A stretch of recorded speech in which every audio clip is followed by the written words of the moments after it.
Kobe's back with us. Hello, Kobe. Starting with you on this one. Based on the reports we've seen in the media, is Red Bull making a knee-jerk reaction by deciding that Lawson isn't the right number 2 driver after only 2 race weekends? Yes, it seems like all the time when it comes to the Red Bull driver swaps, they're in the middle of the season that they just keep, doing things we've never seen before. Yeah, we've seen them swap drivers before, but to do it after only 2 race weekends, like you got to be kidding me, right? I just don't understand the decision making process that they have at Red Bull. And it looks like they're gonna go with the decision that they probably should have made, right before Chris's break, which was to promote Yuki Tsunoda in the first place, and we could have avoided this whole situation and have Liam Lawson get some more experience at the Visa Cash App RB organization. Yeah, but tonight we're not focused on Yuki, we're focused on Liam because he's the one that's unfortunately going to be caught out by this situation. I know you said this might be a knee-jerk reaction, but for me, I would probably describe this as a panicky move by Red Bull because we know they obviously want Max to be able to take the World Drivers' Championship, but also at the same time, they really care about the constructors as well. And just 2 races in, I think Red Bull is fearing like if Liam doesn't get better anytime soon, that constructors championship is going to slip away because Red Bull obviously doesn't have the same type of car that they've had in the last several years. And last year we start seeing glimpses of, a Red Bull coming back. A little bit from the dominance we've seen, and this year, it seems like McLaren has the car that everyone's chasing. Red Bull is used to being the hunted, and now they're the group of hunters trying to chase that McLaren. And so, although Red Bull's car, is not it doesn't seem like it's the best this year. They don't want to take a chance on Liam Lawson not improving. So, in my opinion, it seems like they decided that it was best to move on from Liam because they don't have the confidence that he can improve, and they don't want Max to be carrying them in the constructors because since the car is not as great, they're not going to be able to rely on Max to single-handedly win the constructors on his own. So they would need someone who can consistently finish in the points, and on a good day for Red Bull, join Max up there on the podium or even contend for a win. Who really knows? We're not really sure what Yuki Tsunoda is going to be able to do yet in that Red Bull. Maybe he'll be the answer, maybe he won't be, and we'll be talking about another mid-season driver change. But I just really hate it for Liam Lawson at the end of the day. I think 2 races in, just way too soon to give up on him. Although, Australia and China, not good weekends at all. It's not good when you're in a Red Bull car and you're missing out, of advancing out of Q1. That's not a great look. And then SQ1 as well. And then you don't finish in the points either. That I understand why Red Bull is frustrated, but you also have to understand, he doesn't even have 15 career starts yet in Formula One. Still very inexperienced and obviously needed more time. But as Liam Lawson put himself, I simply don't have the time. And Helmut Marko, Christian Horner, everyone at Red Bull, decided that they didn't want to give him more time. I would have at least given him several more races, especially Suzuka, since this would be the first track that he knew. And since he ran well there in Super Formula, I like to see how he would have gotten along in the Red Bull in Japan to see if the first 2 weekends were potentially a fluke and he could finish in the points and be a lot closer to max in performance. And based on these reports, unfortunately, it doesn't look like he's going to get the chance. And if history serves us right, it doesn't look like he's going to be able to come back to Red Bull later on.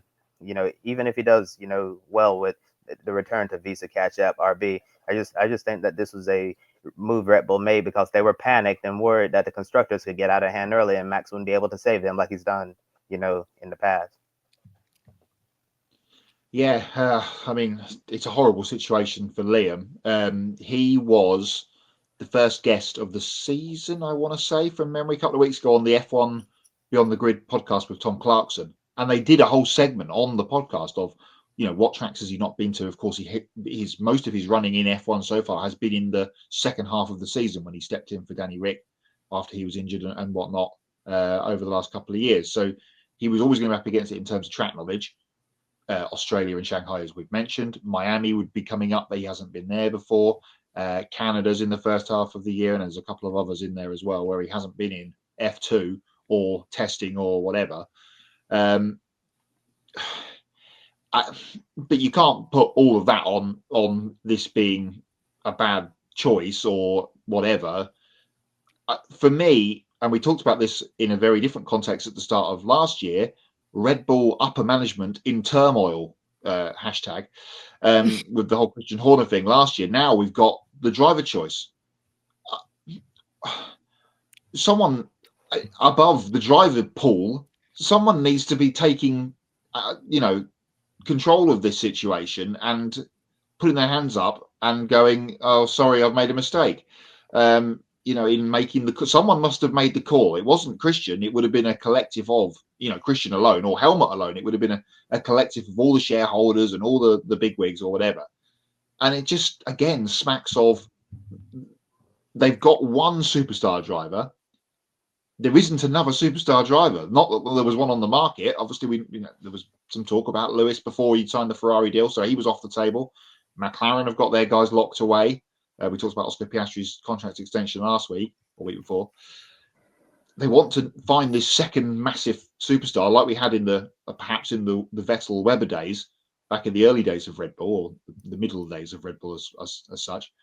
They're not going to find one. This also reminds me a little bit, and Josh will remember this, of 2018, 2019 Honda in MotoGP, where they had Marc Marquez. Yes. No one else could ride the bike. No one. Cal Crutchlow came, couldn't get on with it. Other people just struggled massively because all the focus was on their main guy. We saw that with Sergio Perez last year. Was lost, absolutely lost all season. And that's kind of rumbled into this year. I know we're going to talk about Yuki once this is officially announced, and I guess it will be at the weekend. What happens next weekend if we get to Q1 at Suzuka and Yuki Tsunoda is knocked out in Q1? What happens then? Where do we go from here? Toto Do they stands just put there. Wasta in the car? I was right, says Toto. Change the car. Well, you change your car because Jack Husband can't say the bleep for ages. You remember Drive to Survive? Drive to Survive, where Christian Horner was like, if you have a problem, change the car. And I think you got to feel bad for Lawson because Lawson was given an opportunity. I even said on the pre-live show a few weeks ago, give Lawson a chance because it was only his first Grand Prix and everyone pretty much raced Australia before apart from him. So I was just like, I was open to give him a chance and he had hardly any running in FP in the free practice sessions. I was just like, yeah, give him a chance and roll on China. He's not performing as well. And I just felt like it was not like him to perform this back. He did so well in Racing Bulls last year.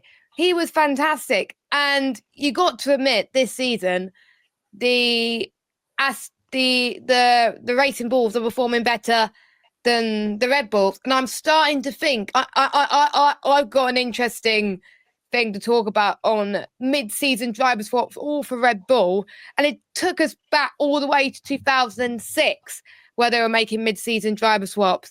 You got Robert Dorfus, who teamed up with David Coulthard. He couldn't match the David Coulthard's pace. He was dropped before the end of the season because he was going to go to IndyCar. Scott Speed versus Vettel. There was a driver change there as well. We all know Vettel did very well in Italy, and of course the rest is history. And then Vettel moved to Red Bull after that at the Hungarian Grand Prix. 2009 at Bourdais and Alguersuari. There was a few driver swaps then. And I think they played for both in 2012 with Daniel Ricciardo and John-Eric Verne. Then Alguersuari did a bit of a DJing career, which I'm interested to find out where he's DJing, please. That will be lovely. 2016, Kvyat versus Verstappen. That was Verstappen's first proper season at the team, and we know that he won it in Spain. And Kvyat replaced Vettel, and when you replace Vettel, it is always going to be difficult in a sister squad at least. Kvyat was performing well in Toro Rosso, got moved to the main team. But Kvyat started making mistakes. Verstappen didn't. He got swapped at the Spanish Grand Prix with Verstappen winning on Red Bull debut, as I was saying. Then 2017, I've got adverts. Kvyat, Gasly and Hartley. Hartley didn't do very well. Needed Kvyat swap with Gasly quite early on in the season. 2019, Gasly did not perform very well in that Red Bull car. I don't think it suited him due to Verstappen's crazy driving style. Albon got replaced. Then it got moved over to Albon didn't do very well. Then it was Verstappen, and you've got the AlphaTauri with De Vries, but Red Bull. So are you seeing a pattern here? It's not the driver. I think it's the car. So remember in 2023, Perez was fantastic because the car was great. The car was good at the first half of the season. Perez was doing really, really well. And as soon as the car got rubbish, I think it was Spain, Verstappen was able to adapt to it. Perez started performing poorly. So I think you just got to feel bad for Lawson. I think it's down to the car personally. I even said that last week. I think it's down to the car. And to make a move this early on in the season, I just feel so sorry for him. I think Tsunoda should have gone to Red Bull way before the season started, in my opinion. And I think Tsunoda should have turned down the offer and he should have stayed at Racing Bulls, because if Tsunoda doesn't perform well at Red Bull, I think it's going to tell everybody that it's a second car, not the driver. Yeah, that's kind of where I was pointing to. Let me quickly read Denver's comment. Liam Lawson, the latest Red Bull scapegoat, and Yuki is the next. So I feel when Max Verstappen go, they will say Max was exceptional. Well, Max is exceptional. Helmet needs to learn from the word patience. Absolutely right. Helmet needs to not speak either most of the time when he's put a microphone under his nose. What was I going to say? Don't forget Red Bull at the very, very beginning of Red Bull, Jess, you listed all those guys off. In the very first season, they had DC in the first car, and when they did a driver exchange between Christian Clean and Vitantonio Liuzzi because they couldn't figure out who was best. So it goes all the way back to there, really. You thought they would have got past that by now, but seems apparently not. And yeah, back to that point again. If Yuki fails, but I was trying to say before, what happens then? Do they go back into the driver market? What happens to the Red Bull driver development program? Yeah, there's so many unanswered questions. I don't think anyone wants to be the second driver of Red Bull. I really don't. I think I got an idea. I think I probably said it on the Saturday. Get Max Verstappen in the Racing Bulls, or even a Haas or a lower team, and then we could start to see if Verstappen can perform in any car. Because if he can, then it just shows how great. But I'm starting to respect Max Verstappen now because of laws. Without Verstappen, Red Bull will be a back marker team, in my opinion. And don't forget, this is the first non-Nui Red Bull this year. Yeah, of course. Yeah, and that as well. Yeah, you can't unlearn things as much as people would say. It's a big change. They've learned all the lessons from Adrian over the last however many years. They've got the knowledge, which Max has got too. In comes Liam as the new guy, and he gets his doors blown off in the first two races. It was always going to be a bit of an uphill struggle, and it's proven to be so. Yeah, just because they have all that knowledge from Adrian Newey, that don't mean you can replicate it. You could have absolutely everything. You could have all of the data, everything Adrian Newey's done. You get the Newey blueprint. You give your current engineers the blueprint. Right, this is what we need to do. The car is our Adrian used to do it, and you do it, and it's probably not going to work because Adrian Newey, one of the most brilliant engineering minds in the history of Formula One. He's like a once in a generation type of mind. So that's very difficult to replace. He might be one of the very few who are irreplaceable. So you could do everything you possibly can to try to make this car better the Adrian Newey way, but Adrian Newey is only Adrian Newey. There's only one of him. Yeah, it's like we've got all the books of all the famous physicists throughout history as well. Stephen Hawking's A History of the Universe. I can't understand it. And yet he's the smartest man who's ever lived. The blueprints are there. You can't do it. The second seat is cursed, says Adam as well. Yes. It is. It's like I said to Megan in the commentary this weekend, Jess, you might remember it. I said, it's like the seat of Defense Against the Dark Arts in Harry Potter. You can't hold it for more than a year. Oh, yeah, when they kept changing. Like, 1 minute it was Gilderoy Lockhart, and then the next minute was Lupin, and then the next minute was that. Yeah. Yeah, and I'm just like, what? Why are you changing, like, Defense Against Dark Arts teachers every 5 minutes, it seems? Oh, yeah, now we know. There's no consistency left in that Red Bull team anymore. But this is brilliant news because, Jess, to touch on your point about getting him in a lower team, it has been very heavily rumoured for the past couple of months, hasn't it? That at the end of this season, Max could walk away from Red Bull and go to Aston Martin, where he'll know he's got a Honda engine that he likes and has won championship with. He's got Newey.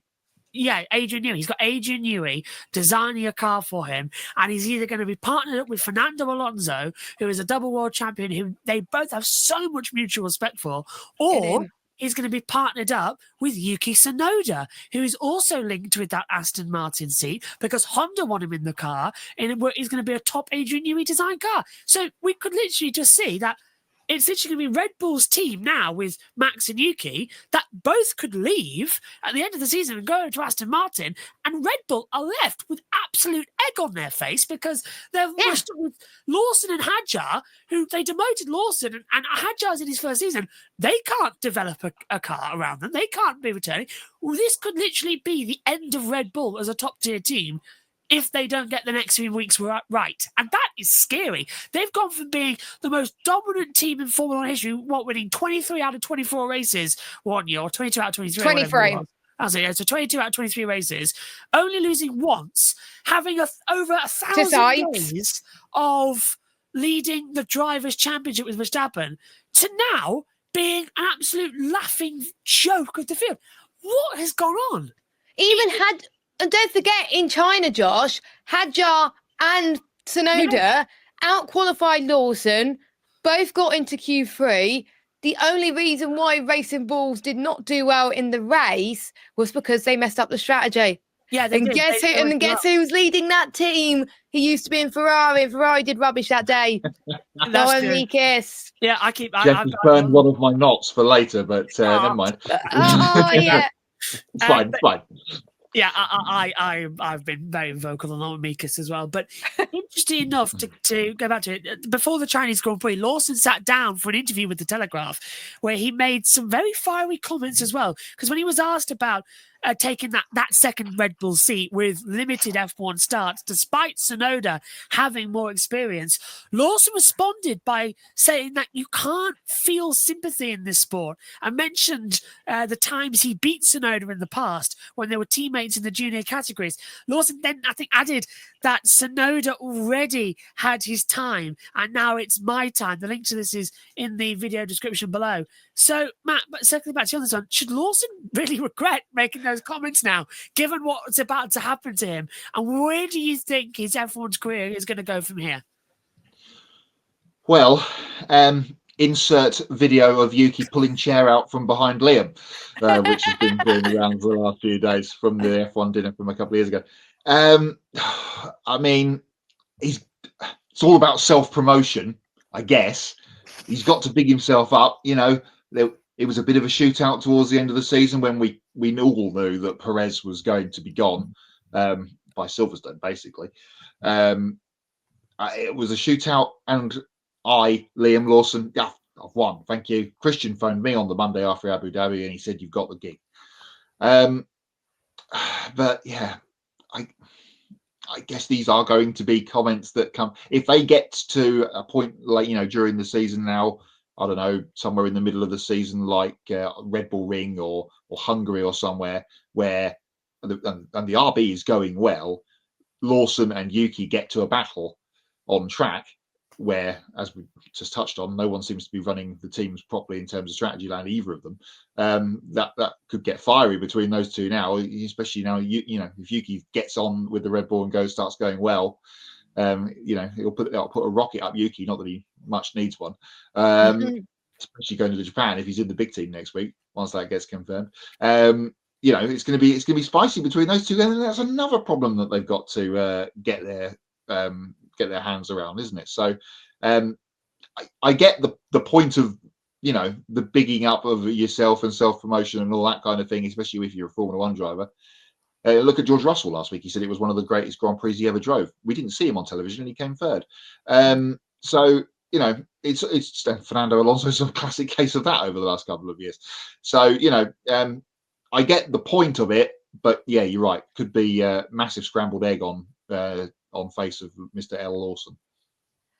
I think I remember in Mexico, it was covered in Drive to Survive that Lawson was battling Sergio Perez and it got a bit dirty, and even Christian Horner wasn't happy about that. I think Lawson's attitude, in my opinion, when he goes up against someone who's in a higher team or someone who's in a sister team, in a case of Tsunoda, then it could always get a bit spicy, and Horner was not impressed. And I was a bit worried it was going to get to that situation, and it is.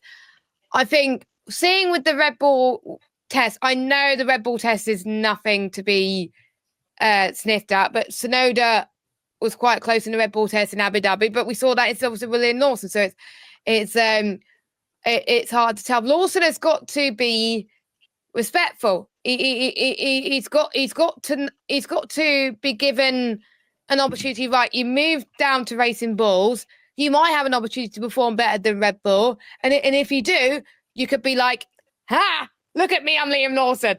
But yeah, I think Liam Lawson definitely will need to improve his attitude, and I think if he doesn't do well at Racing Bulls, I don't think he's going to have a long-lasting career. I don't think he'll go back to the Super Formula. I don't think, and he's going to be so downhearted about that. But as a sport, you got to respect each other.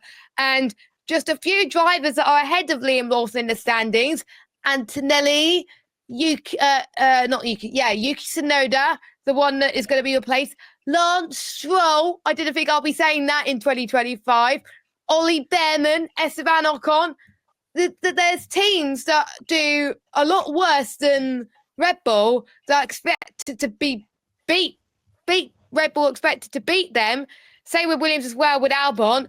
And then Lawson just has hardly got any points. So Lawson needs to pick up his attitude. But I hope, if that's the case, if Lawson goes to Racing Bulls instead, he can prove the doubters wrong and show that he is a talent, and it's down to the car. But he needs to clean up his attitude and his racecraft, because he can only go so far in life if he has a bad attitude. Yeah, I remember reading these comments like a few hours after this interview came out. I had to read it twice. I'm like, did he really say what I think he just said? Talking about Yuki in this way. But it was the last part that Josh mentioned when he said that Yuki already had his time and now it's my time. Yeah, really, really short. It kind of reminds me of The Simpsons being where the guy just goes, inside the room and then gets his hat and goes right out, in only like 5 seconds. That's basically the best way I can describe Liam Lawson's tenure at Red Bull, assuming, that this is all but not confirmed. But yeah, probably shouldn't have made those comments. Obviously, young fiery fellow has a lot of growing up to do. And when you get demoted from the Red Bull team, obviously not the greatest thing in the world. And as I was saying, like history shows, probably not gonna, return to the Red Bull team in the future. Given circumstances, but I think given where he is right now in his F1 career, limited starts, maybe a return to the RB team, isn't the worst thing in the world, because you won't have the same level of expectations that there are, in driving a Red Bull car, because you're not necessarily expected to beat Max Verstappen, but you need to be at least, in the ballpark of him in performance, and you need to be scoring points regularly on a Red Bull best day. You need to be up there, battling for a podium position, because they just don't care about the drivers. They also care about the constructors as well. And you basically need to be doing a lot better than what Sergio Perez was doing last season. And after the first 2 races, Liam Lawson was showing that he wasn't on that type of trajectory, to do what the team needed him to do. So I guess that's why they felt the need to move on. So probably shouldn't have made those comments, because they aged extremely poorly, as we can see. And RB, we can only hope that he can rediscover, any confidence that was lost in Australia and China, so he can try to go out there and prove that he deserves to be in Formula One long term. Because as we saw, Pierre Gasly, Alex Albon, who lost their opportunities with Red Bull, guess what? Yes, they're actually still around right now, because they proved that they still have what it took to be in Formula One.